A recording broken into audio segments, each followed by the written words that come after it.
Nabi kada berpingat yusiku antada'a alaikumul umam, akan terus sabuh masa di mana bakwatanya gataban bandung wahai umat lo ibarat makanan di atas meja makan.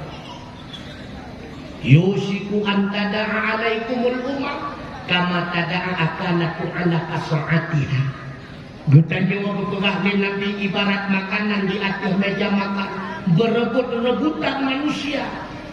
Kristen irebut getanyo, Yahudi irebut getanyo, Nasrani irebut getanyo, ibarat makanan di dalam tanah yang saling berebutan ingin menghabisinya.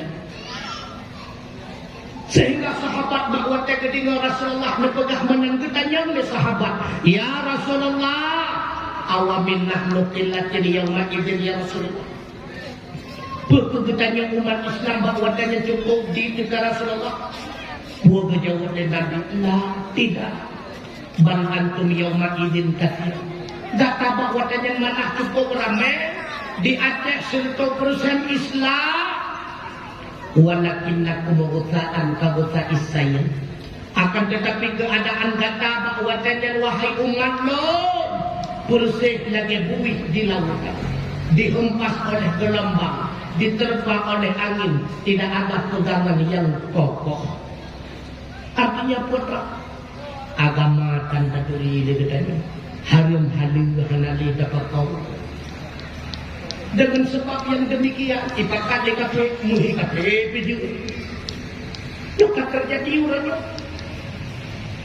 Pada tahun baru ikut lagi Kristiannya nak kena muhi kafe lah. Pada Natal ka ikut rayakan Natal, Halloween itu ikut wah. Hanya pegangan yang pokoknya urangnya tak terjadi. Menyeburanya tak terjadi getanyo mak nganiah mantengah pakipan kehukum.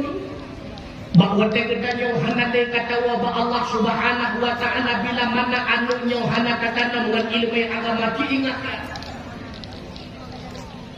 Cinta dan kasih sayang anu terhadap agama menyeituri agama. Cinta anu kepada Allah dan Rasulullah bila mana anu itu di Allah dan Rasulullah jino buat hana cinta kepada Allah, cinta kepada Rasulullah,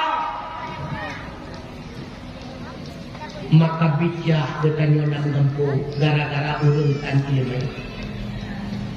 Hana sabokun antara urun Tuhan dan anu muda, tokoh dengan masyarakat dengan sebab bertanya jiu dengan agama.